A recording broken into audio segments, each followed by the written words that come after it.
오늘은 두 개의 대림초에 불이 켜지면서 우리의 마음도 빛으로 더욱 가까이 가는 대림절 두 번째 주일입니다. 이 거룩한 주일에 오시는 주님의 사랑과 평화가 여러분과 함께 하시기를 기원합니다. 현대인은 너나 할 것 없이 너무나 바쁘게 살아가는 것 같습니다. 모든 것의 속도가 빠르다 보니 그렇게 바쁘게 정신없이 살아가는 것입니다. 무엇 때문인지 모르지만 앞만 보고 달려갑니다. 너무 속도가 빛의 속도로 빨라서 내 영혼이 어디 있는지 모를 만큼 앞서 달려갑니다. 특별히 지금 12월은 연말에서 송년회 모임으로 아주 정신없이 바쁩니다. 송년회 모임이 가장 바쁜 게 뭘까요? 가만 보니까 먹거리더라고요. 뭘 먹을까? 요즘 특별히 우리나라의 텔레비 보면 먹방 얘기가 제일 많습니다. 세계 테마 기행 여행도 먹거리 얘기가 없으면 재미가 하나도 없어요. 어떻게 음식을 만들고 어떻게 팔고, 봉산동 게장집 골목만 돌려봐도요, 가게 가면은 어느 방송에 나왔다고 막 붙여놔요. 방송에 나온 것이 막 붙여놓고 선전하는 식당은 아마 우리나라밖에 없지 않을까 생각이 들어요. 그걸 많이 붙여놓고, 방송 나온 가게, 건물만 크게 지은 가게 가면 그렇게 입맛 닿는 건 별로 없는데 왜 그렇게 좋아하는지, 그게 아니면 안 되는 거예요. 이렇게 우리들의 삶 속에는 너무나 빨리 앞만 보고 달려가다 보니까 나무의 가지는 보지만 숲을 보지 못하는 것 같이 그의 삶의 인생에 어리석음을 범할 수가 있습니다. 교회도 마찬가지입니다. 너무나 빨리 앞만 보고 달리다 보니까, 너무나 빨리 초고속의 성장을 추구하다 보니까 내 영혼이 어디쯤 있는지를 돌아보지 못하고 그저 영혼과 육이 분리되어 달려가는 것처럼 뛰어가 버리는 경우가 많습니다. 시대가 그러다 보니 그럴 수 있다고 볼 수 있죠.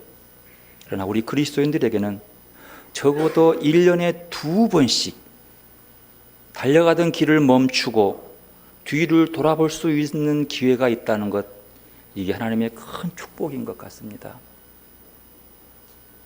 대림절과 사순절기, 바로 그때입니다. 한번 우리를 돌아보고 아직 따라오지 못하는 영혼을 다시 한번 기다리면서 그 영혼과 맞잡아 영혼이 있는, 마음이 있는 인생길을 걸어가는, 한 번쯤 생각해보는 기회가 준다는 것, 참 복된 일이죠.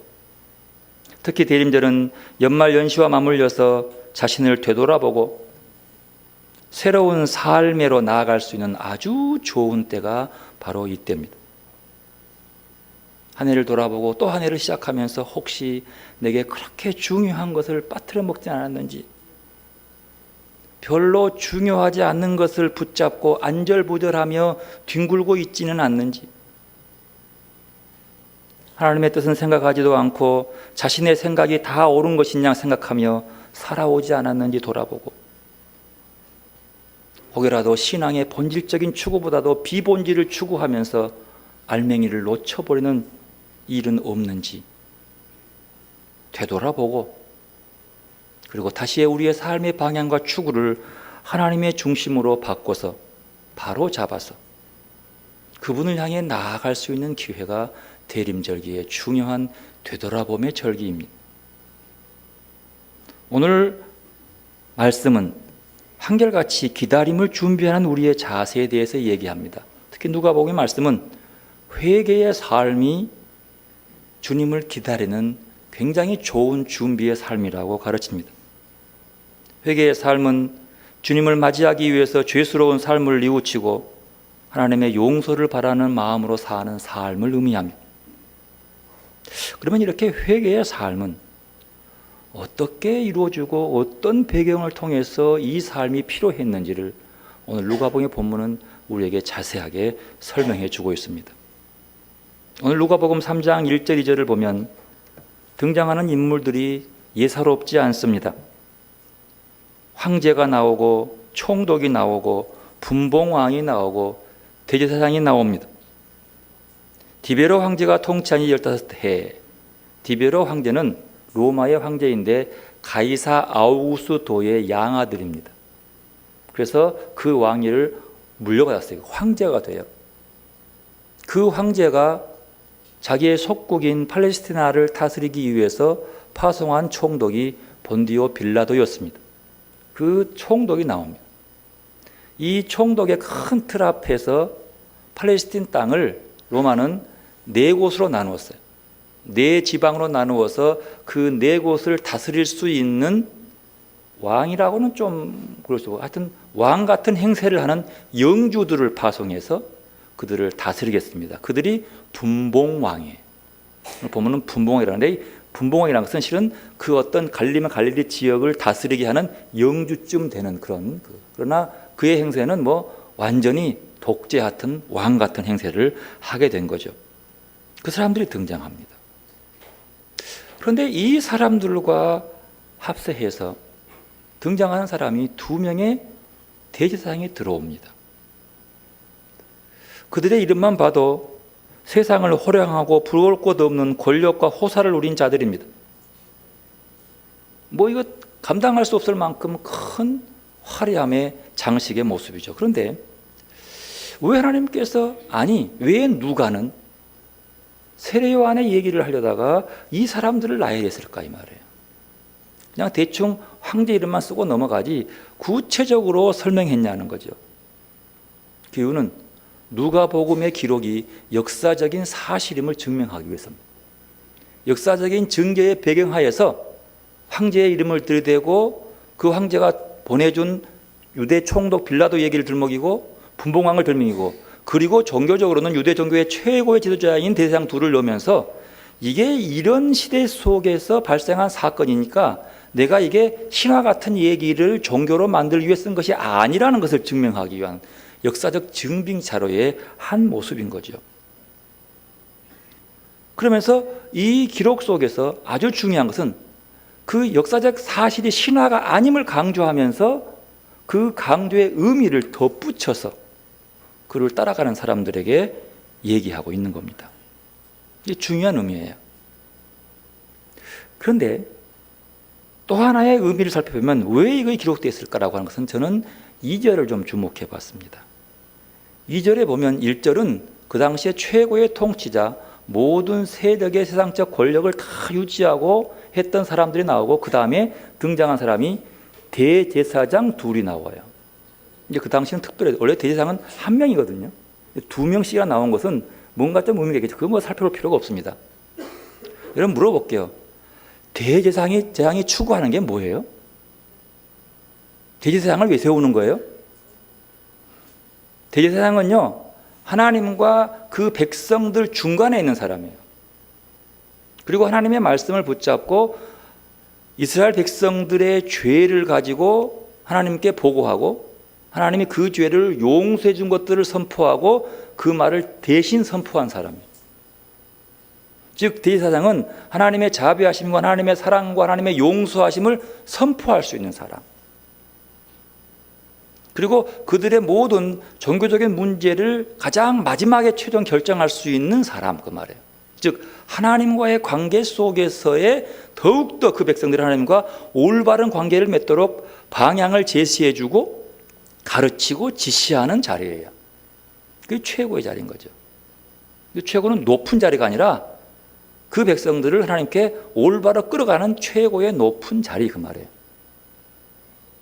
그 사람이 추구하는 것들이 뭐예요? 오직 하나님의 음성을 듣고 그 말씀을 전달하는 사람의 모습 자리예요.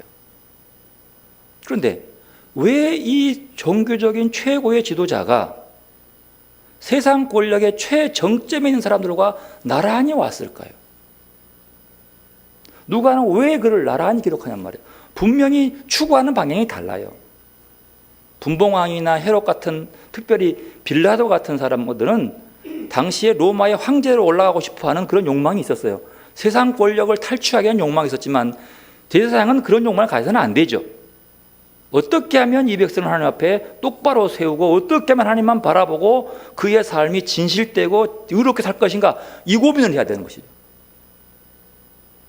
명예나 권력을 추구하는 게 아니에요. 그 권력을 의지해서 기독교의, 아니 하나님의 이름을 더 드높이고 권력을 이용해서, 황제의 힘을 이용해서 복음을 더 많이 전파하고, 그것을 가는 것이 그들의 목적이 아니라고 하는 거예요. 그런데 이 당시에 안나스와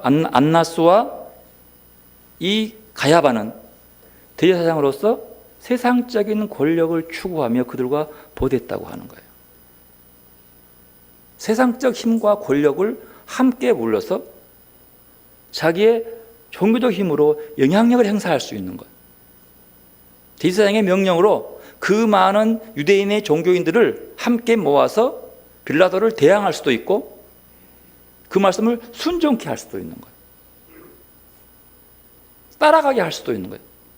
패거리를 만들어서 데모하게 할 수도 있고 유리하게 동의하게 할 수도 있고 할 수 있는 힘이 있는 거예요. 그 힘을 빌어서 자기 자리를 얻기 위한 것이죠. 하나님께 앞에서 제사를 드리고 진정으로 하나님의 말씀이 아닌 말씀을 전하며 그 말씀 안에 살기를 강조해야 할 최고의 자리에서 그런 일을 한 거죠. 그런데 바로 그들 속에서 하나님의 말씀이 예루살렘 성전이 아니라, 말씀을 대언할 최종 권위자인 대제사장이 아니라 빈들에 있는 요한에게 말씀이 임합니다. 2절 하반절 보면 하나님의 말씀이 빈들에서 사가랴의 아들 요한에게 임한지라라고 말씀합니다. 한번 보십시오. 하나님께 제사를 드리고, 이 제사장은요, 당시 그 밑에 있는 율법학자, 서기관, 바리새인들, 랍비들, 이 모든 유대 종교적인 연구가들을 대표하는 사람이에요. 그러니까 말씀을 가장 바르게 분별할 수 있는 사람은 율법학자예요. 서기관들이죠. 그들은 하나님의 말씀의 옳고 그름을 분별하면서 그 말씀을 바르게 전할 사람들이에요. 그런데 왜 하나님의 말씀이 그들의 입을 통하지 않고 저 빈들의 아무것도 없는 사람을 통해서 오냐는 거예요. 다른 말로 보면 왜 하나님은 하나님의 말씀을 전하는데 좀 더 효과적이고 효율적이고 홍보 효과가 강한 왕궁을 통해서, 권력의 힘을 통해서 오지 않느냐는 거예요. 여러분 보십시오. 그 시대 속에서 왕궁을 통해서, 아니면 로마 황제의 힘을 빌려가지고 하나님의 말씀이 임하면 얼마나 많은 사람들이 그 말을 듣고 한꺼번에 몰려오겠어요. 아니, 그것도 아니면 최소한 그런 왕들이 싫으면 대제사장 입을 통해 가지고 한마디 쫙 하나님이 이렇게 있다 확 선포하면 얼마나 힘이 있겠어요. 그런데 아무 세력도 없고 권력도 없고 장가도 못 가고 지 도시에도 못 살고 저 시골, 아니 사람 살도 못하는 저 빈들 광야에서 겨우 메뚜기나 잡아먹고 석청이나 뽑아서 먹는 요한에게 임한 이유가 뭐냐는 거예요. 그 말씀이 임한 이유가 뭐냐는 거예요. 이 하나님의 방법은 좀 비효율적이요. 왜 그럴까? 왜 그럴까요? 왜 하나님은 그들의 힘을 권력과 함께 야합해서 나름대로의 공권력과 교합해서 교권의 힘을 가지고 있는 이것을 통해서 하나님의 말씀이 임하지 않냐는 거예요. 왜요? 하나님은 당신의 말씀이 홍보 효과나 많은 사람에게 미치는 영향력의 힘보다도 바르고 진실되게 순수하게 하나님의 말씀이 전해지고 그 말씀을 듣는 자가 신실하게 받아서 순종하기를 바라기 때문인 거예요. 그 말씀이 더 많이 전하는 홍보 효과나 과장되는 것이 아니라 진실되고 순수하게 바르게 전달되게 하기 위해서 하나님의 말씀을 진실하게 바르게 받기를 바라는 그에게 임한 거예요. 대제사장의 말씀을 임했다라면 그 말씀을 전하면서 그 힘을 가지고 좀 더 높은 권력을 요구하고 좀 더 많은 힘을 추구했을 거예요. 그 말씀이 자기 욕심을 취한다는 거죠. 제게 그런 말씀이 있어요. 보통 우리가 하나님의 말씀의 씨가 우리의 마음밭에 떨어지면, 좋은 밭에 떨어지면 어떻게 해요? 열매를 100배나 맺는데 안 좋은 밭에 떨어지면 그냥 말라 죽는다고 그러죠. 근데 이렇게 얘기해요. 그러면 마음밭만 문제인가? 떨어지는 그 씨가 불량품이 아닌가 살펴보라는 거예요. 이게 무슨 말이에요? 하나님의 말씀이 불량품일 수 없어요. 그러나 하나님의 말씀을 전하는 사람이 불량품으로 전할 수 있다는 거예요. 밭은 좋은데, 밭은 깨끗한데. 목사들이 모여서 그런 얘기를 해요. 한국교회 신자들의 마음은 참 순수하대, 좋대. 문제는 목사가 문제래. 바꾸고 말하면 뭐냐면, 하나님의 말씀을 전하는 자가 그 말씀을 받았다고 할지라도 안나스나 가야바 같은 권력을 중심으로 그 힘을 유지하는 자가 전하는 그 말씀은 왜곡될 수밖에 없기 때문에, 진실되지 않기 때문에 그 씨가 아무리 좋은 밭에 떨어져도 불량이 된다는 거예요. 하나님의 순수한 말씀에 진실한 씨가 정말로 밭도 문제지만 좋은 밭을 만나면 열매를 맺게 하기 위해서는 그 말씀을 진실되게 좋은 씨를 만들어서 좋은 씨를 전해줄 수 있는 자를 잡는데, 그 사람은 예루살렘 도시에 있는 권력 있는 자가 아니라, 화려한 왕궁이 아니라 저 빈들에서 메뚜기 잡아먹고 있는 자연인도 상자연인인 요한에게 임했다. 그런데 가만 보십시오. 세례 요한에게 임했던 이 말씀은 말라기 선지자 이후에 400년 동안 유대 지방에는 하나님의 말씀이 임하지 않았습니다. 예언자도 없었고, 예언자는 많았지만 하나님의 말씀을 그대로 전달한 자가 없었다고 하는 거예요. 400년 동안. 400년 만에 처음 하나님의 말씀이 임했는데 그가 바로 빈들에 서 있는 요한이었어요. 사가랴의 아들 요한. 그러면 400년 기간 동안에는 유대인들의 성전이 문 닫았습니까? 400년 기간 동안에는 예루살렘 성전에 말씀이 가르쳐지지 않았어요? 제사가 드리지 않았어요? 아니요, 왕성했습니다. 이 기간 동안에 헤롯이라는 사람은 예루살렘 성전을 지었는데 솔로몬이 있는 솔로몬 성전보다도 훨씬 크고 웅장하고 비싼 건물을 지었어요. 그 건물의 형태가 지금도 남아있어요. 어마어마한 수십 년 동안 솔로몬 성전은 거기에 비교하면 너무 초라하기밖에 없는 그런 어마어마한 성전을 지었습니다. 무슨 말이에요?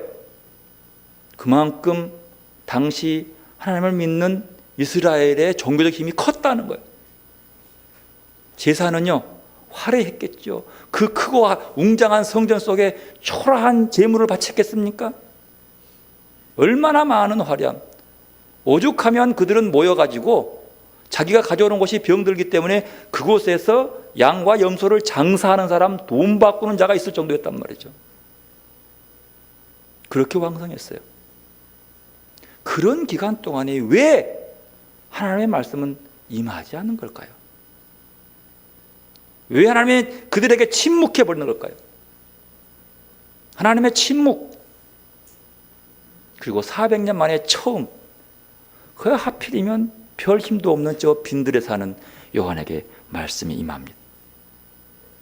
그 말씀이 뭡니까? 맨 처음 400년 만에 하나님의 말씀이 와서 그 말씀을 진실되게 탁 전달하는 말씀이 뭐냐는 거죠. 3절 말씀 우리 함께 읽습니다. 요한이 요단강 부근 각처에 와서 죄사함을 받게 하는 회개의 세례를 전파하니. 여러분, 보통 세례 요한은 세례를 어떻게 했어요? 세례를 베풀었죠. 그런데 본문은 세례를 베푼다 하지 않고 뭐라고요? 세례를 전파한다. 즉 세례를 선포했다는 거죠. 뭘 선포했다는 거죠?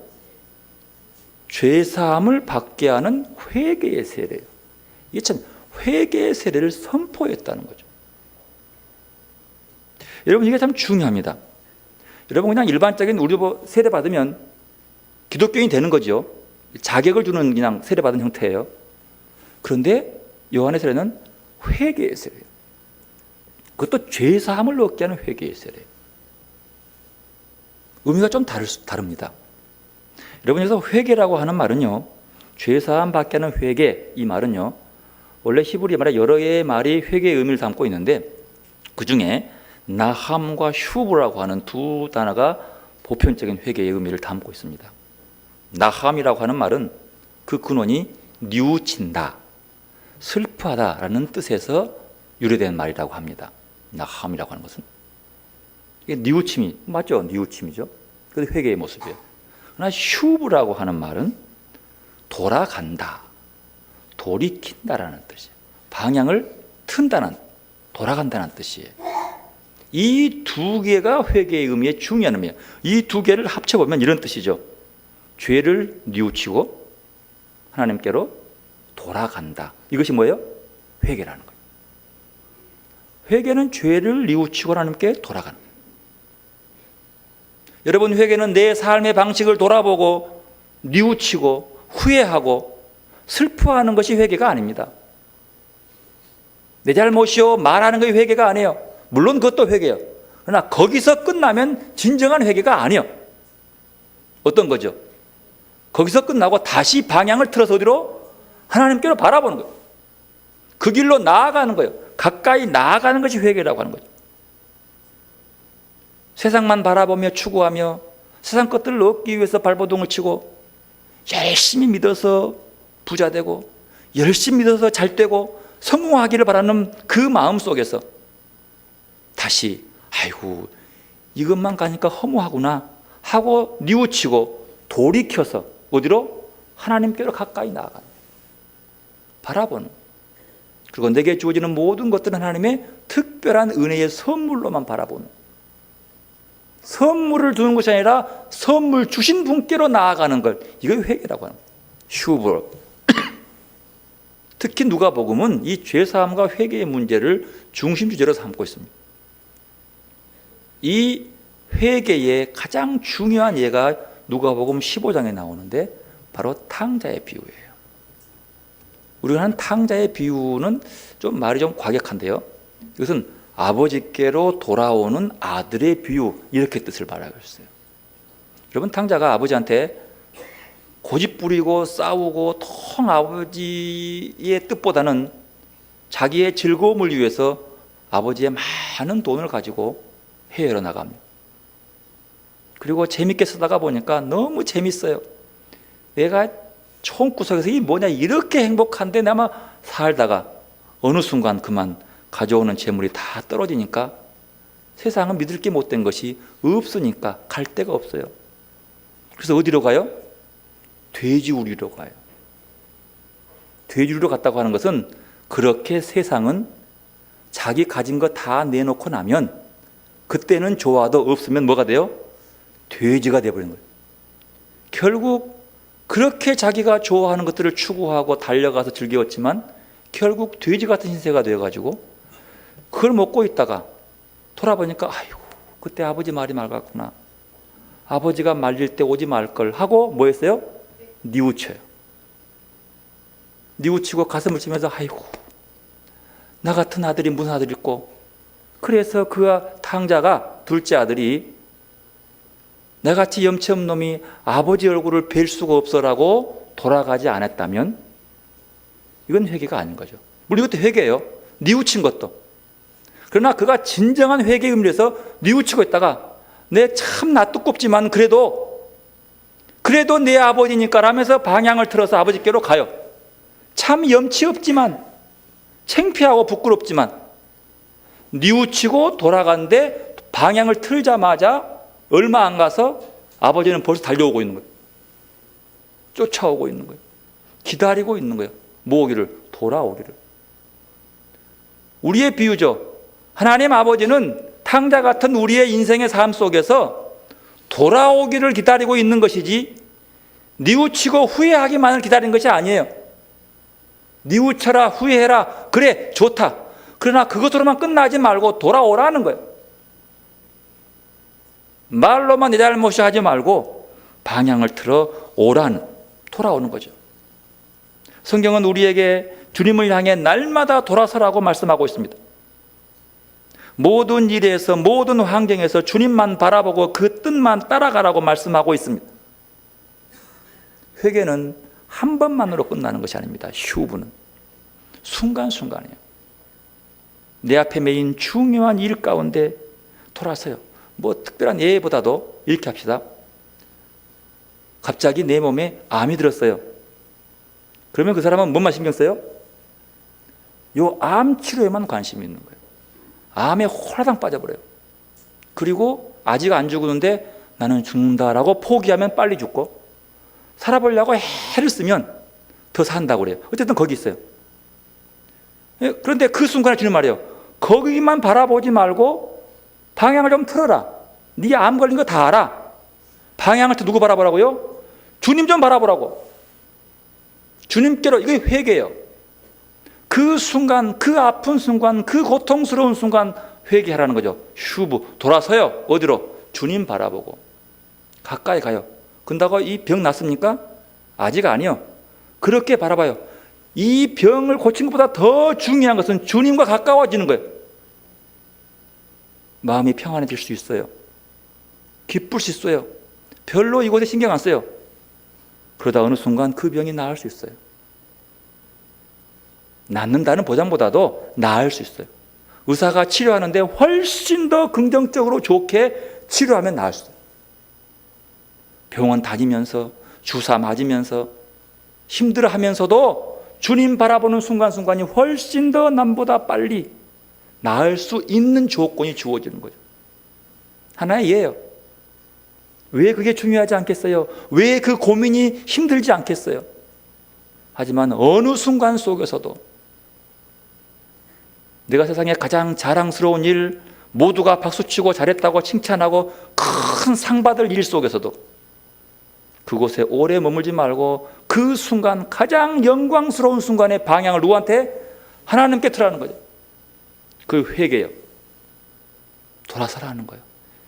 그때는 뉘우침보다도 돌아서는 거예요. 주님, 내가 이 영광에 매몰되지 않게 하시고 주님만으로 또 만족하는 삶으로 돌아서는 것.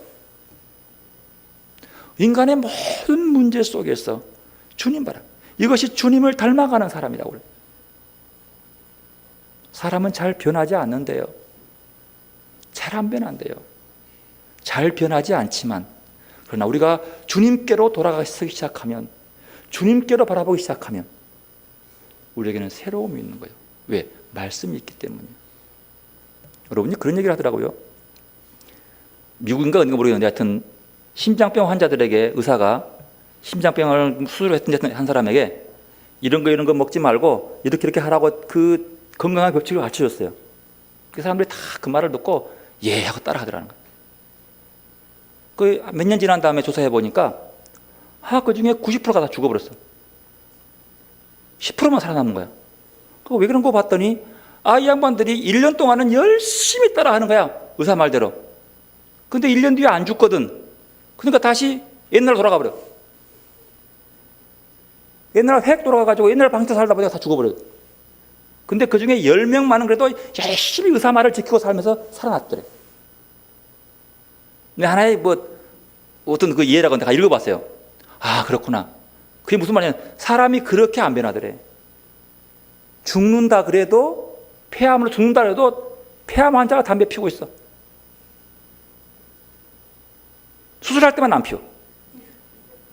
이게 사람이 그렇게, 사람이랑 이렇게 어렵다는 거예요.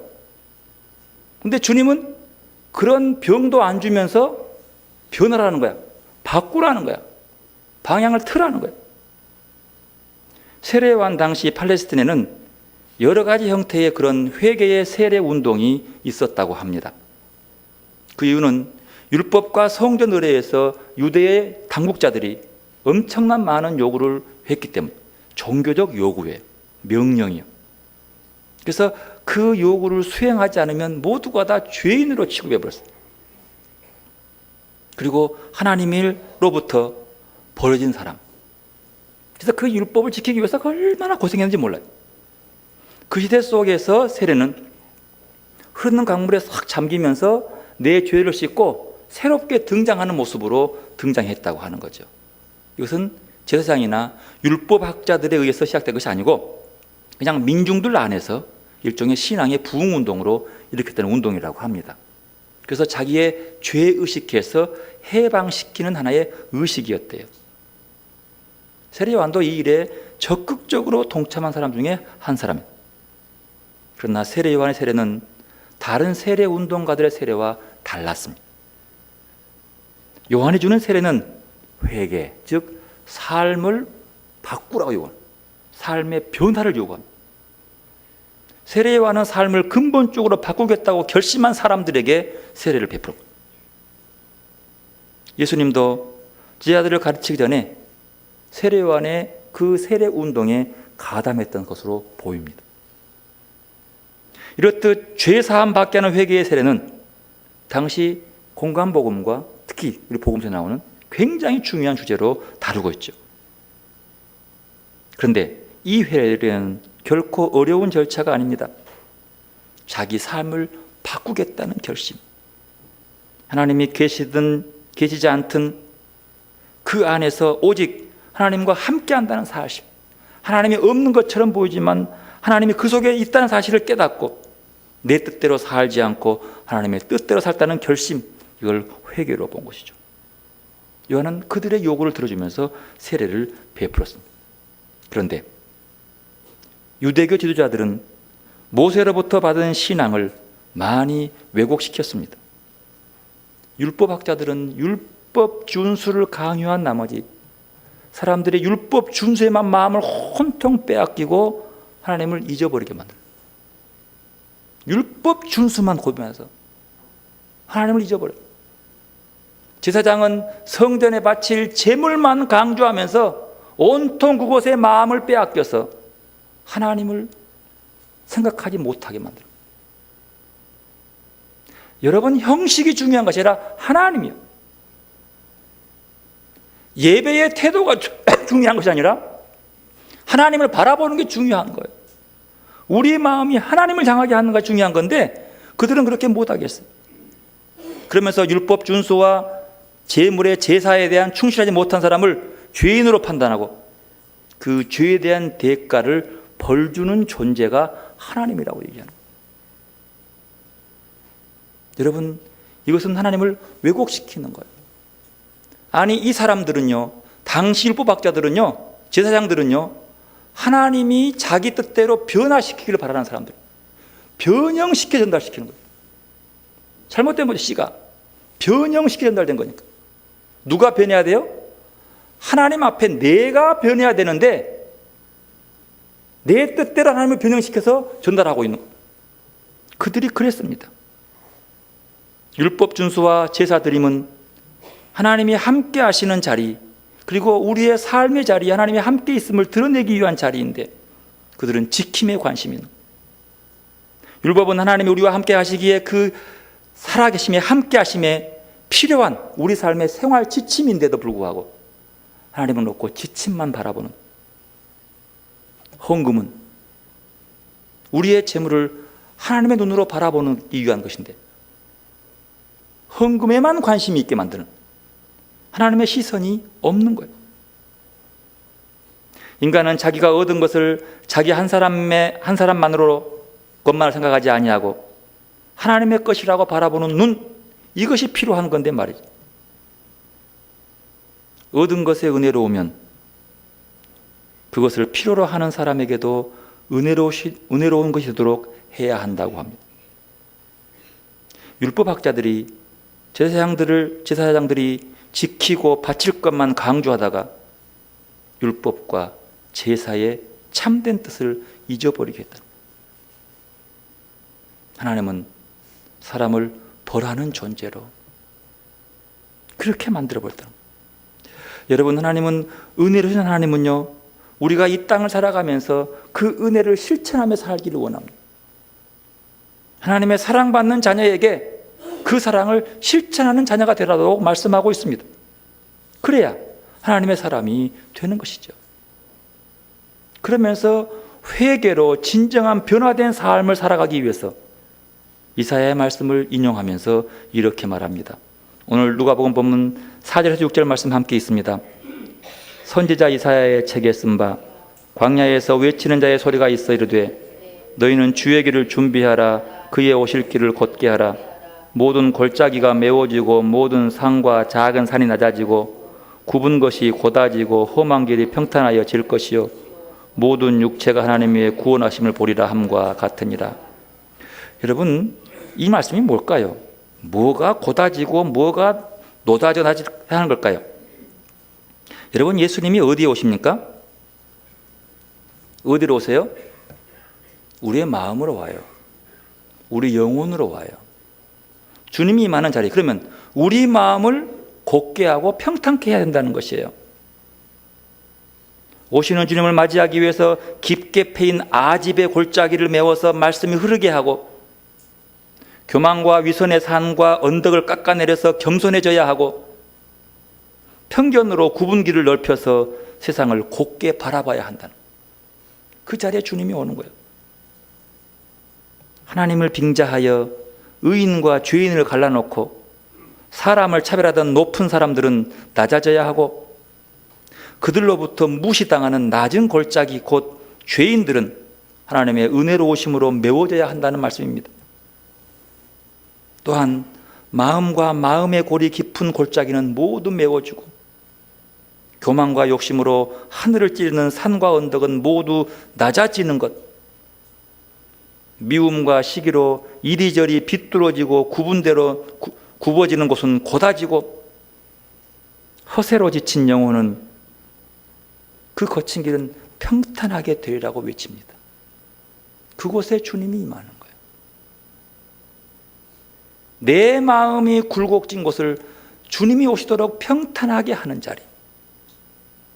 그래서 모든 사람이 하나님의 구원을 보게 할 것이라고. 이게 중요해요. 모든 사람이 하나님을 보게 하기 위해서는 내 마음을 이렇게 평탄케 해야 한다는 거죠. 모두가 은혜로우신 하나님을 체험하고 그 은혜로우심을 실천하게 하라는 말씀이 이 말씀이에요. 이것이 구원이라고 합니다. 그리스도인의 삶은 그래서 이웃에게 은혜로운 것이 되어야 한다고 합니다. 이웃에게 은혜로운 삶. 우리의 삶이 나만의 은혜가 아니라 이웃에게 은혜로운 삶. 마음과 마음의 골이 깊어진 것이 같아져서 주님이 그 자리에 임하는 자리.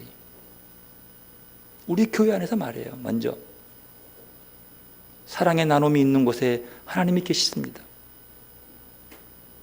서로 차별하지 않는 곳에 하나님이 그곳에 계신다는 거죠. 하나님은 저 멀리 하늘에만 계신 분이 아닙니다. 우리의 삶의 가운데 은혜의 자리에 사랑의 나눔의 자리에 임하고 특별히 내 안에 오십니다. 그 주님과 함께 살아가는 것. 이것을 회개의 열매의 삶. 바울은 그래요. 이것을 열매 맺는 삶. 회개해서 열매 맺는 삶의 모습이 뭐냐? 오늘 빌립보서 1장 9절에 11절 말씀입니다. 함께 읽습니다. 내가 기도하노라 너희 사랑을 지식과 모든 총명으로 점점 더 풍성하게 하사 너희로 지극히 선한 것을 분별하며 또 진실하여 허물 없이 그리스도의 날까지 이루고 예수 그리스도로 말미암아 의의 열매가 가득하여 하나님의 영광과 찬송이 되기를 원하노라. 이겁니다. 회개는 하나님으로부터 멀어졌던 나의 습관을 방향을 바꾸어서 하나님께로 돌아서게 하는 것이라는 뜻이죠. 대림절은 우리를 찾아오시는 구세주를 보다 잘 맞기 위해서 준비하는 기간입니다. 여러분, 그 주님을 맞이할 수 있기를 바랍니다.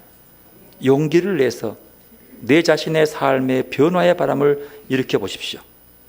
그리고 대림절에 우리의 삶을 돌아보며 입으로, 말로, 마음으로만 회개하는 것이 아니라 실제로 열매 맺는, 결실을 맺는 실천을 따라가는 이런 복되고 축복된 대림절이 될 수 있기를 바랍니다. 우리 마음이 늘 주님께로 향하는 그 마음을 향해서 오시는 주님을 맞이하는 복된 대림절이 되시기를 바랍니다.